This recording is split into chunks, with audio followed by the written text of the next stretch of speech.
అరే నా జుట్టు మొత్తం ఊడిపోతుంది, నెత్తి నిండా డాండ్రఫే అని అనుకునే వాళ్ళకి సింపుల్గా ఒక చిట్కా అయితే చెప్తాను. సో వీడియోని స్కిప్ చేయకుండా చూడండి.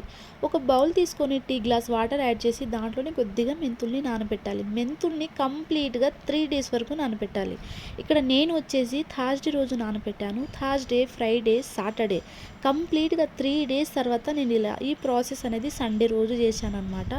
సో వీడియోలో చూపిస్తున్నట్లుగా చేతితోనే మెంతుల్ని మంచిగా స్మాష్ చేసుకొని దాంట్లో నుండి వాటర్ని సపరేట్ చేసుకోవాలి. నెక్స్ట్ ఒక మీడియం సైజ్ అలోవెరాని తీసుకొని ఈ వీడియోలో చూపిస్తున్నట్లుగా మెత్తగా గ్రైండ్ చేసుకొని దాంట్లో యాడ్ చేసుకోవాలి. ఫైనల్గా 1 table spoon parachute oil add చేసుకొని మంచిగా కలిపేసుకొని పక్కన పెట్టేసుకోవాలి. ముందే చెప్తున్నానండి, డ్రై హెయిర్తో ఉన్నప్పుడు మాత్రమే పెట్టుకోవాలి. ఆయిల్తో ఉన్నప్పుడు అసలు పెట్టుకోకండి. అలా పెట్టుకుంటే అసలు రిజల్ట్ అనేది రాదు. సో నెక్స్ట్ జుట్టుని చిక్కు లేకుండా దువ్వుకొని ఇలా 2 sides పాపడ తీసుకొని మంచిగా మిశ్రమాన్ని మొత్తం స్కాల్ఫ్కి పట్టేంత వరకు అప్లై చేయాలి.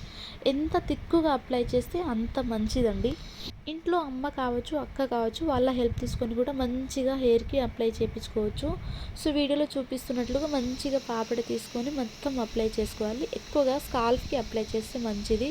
సో కంప్లీట్గా హెయిర్కి ఇలా అప్లై చేసుకొని ఒక 1 hour వదిలేసి 1 hour తర్వాత హెడ్ బాత్ చేస్తే సరిపోతుంది. ఖచ్చితంగా మీకు రిజల్ట్ అనేది తెలుస్తుంది. సో వీక్లీ వన్స్ ఇలా ట్రై చేయండి. 1 monthలో డెఫినెట్లీగా రిజల్ట్ అనేది వస్తుంది. సో ఒక్క రోజులో వస్తుందని చెప్పను, బట్ డెఫినెట్లీగా రిజల్ట్ అనేది ఉంటుంది. సో మీకు మన వీడియో నచ్చితే లైక్ చేయండి. ఒక్కసారి ట్రై చేసి ఎలా వచ్చిందో కామెంట్ చేయండి.